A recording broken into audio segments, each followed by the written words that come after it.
Oke guys, jadi selamat siang Bapak Ibu dan teman-teman sekalian ya. Jadi di kesempatan kali ini kembali lagi bersama gua, dan kesempatan kali ini gua akan membahas satu topik penting, yaitu soal menabung. Nah, di sini guys, saya akan memberikan satu statement yang istilahnya mungkin kontradiktif, yaitu nabung itu untuk orang miskin, nabung itu bikin orang makin miskin.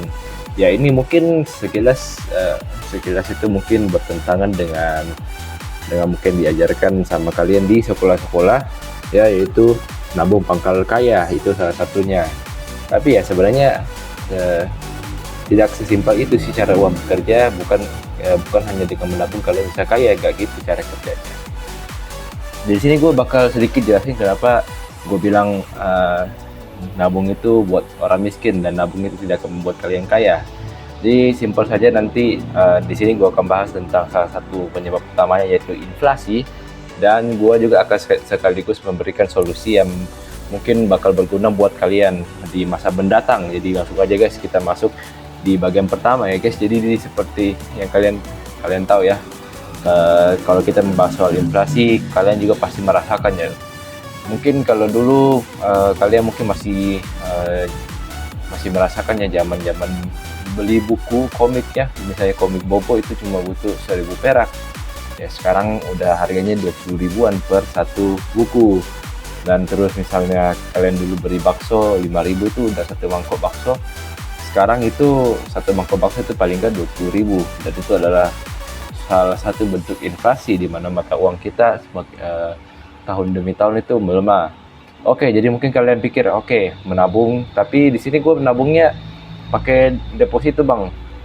Jadi deposito gue bunganya 6% per tahun ya. Jadi gue nabung, duit gue tetap berkembang.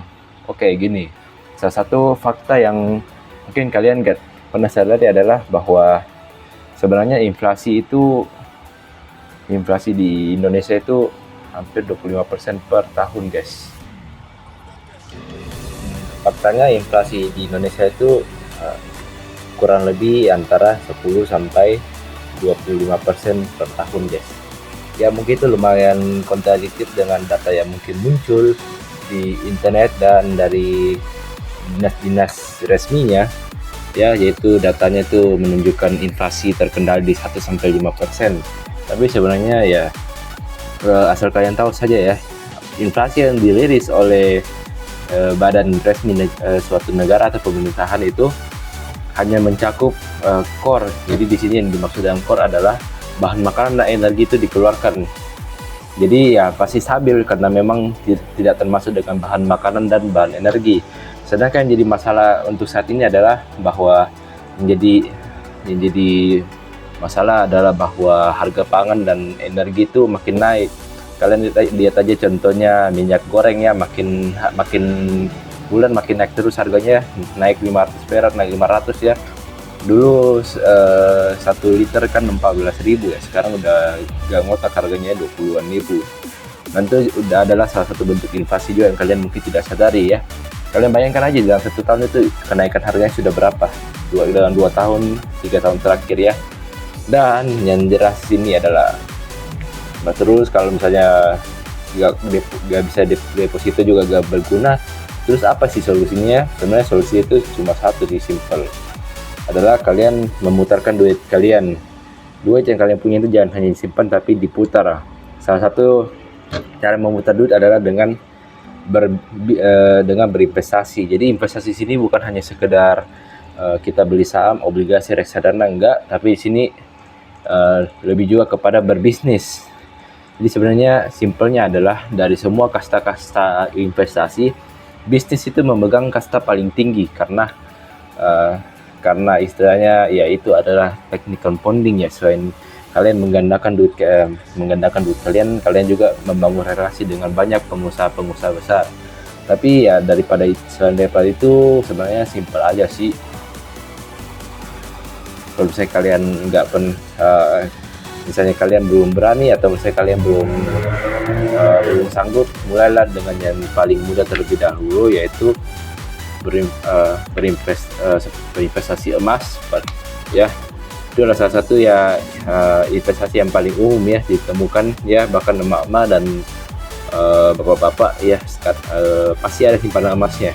Ya itu juga termasuk investasi sih ya. Tapi ya kurang lebih seperti itu. Tapi yang jadi masalah di sini adalah bahwa kan tidak semua orang mampu investasi. Jadi sebenarnya investasi itu balik lagi sih ya. Sebenarnya investasi itu gak selalu tentang materi. Kadang investasi terbaik adalah seperti kata Warren Buffett, yaitu investasi pada diri kita sendiri. Ya seperti yang gue udah jelaskan juga di pertemuan sebelumnya ya, bahwa di kesempatan sebelumnya bahwa ya investasi terbaik adalah pada diri kalian sendiri. Jadi sebenarnya tidak ada kata tidak bisa untuk berinvestasi, karena sebenarnya investasi pun itu sebenarnya simple. Bahkan sebenarnya kalian nggak butuh duit sama sekali. Bahkan sebenarnya investasi itu cukup kalian mengorbankan waktu dan mental dan kesabaran kalian aja. Itu 3 aja udah cukup untuk menghasilkan investasi yang terbaik, yaitu pada diri kalian sendiri. Dan ya mungkin daripada itu ya, mungkin gue cuma bilang lebih baik terlambat daripada tidak pernah memulai sama sekali. Jadi ya mari kita berinvestasi sejak dini ya, terutama berinvestasi buat diri kita sendiri ya. Tapi kalau kalian masih mau terus-terusan nabung, ya udah berarti kalian memang akan miskin terus-terusan. Oke, sekian dan terima kasih.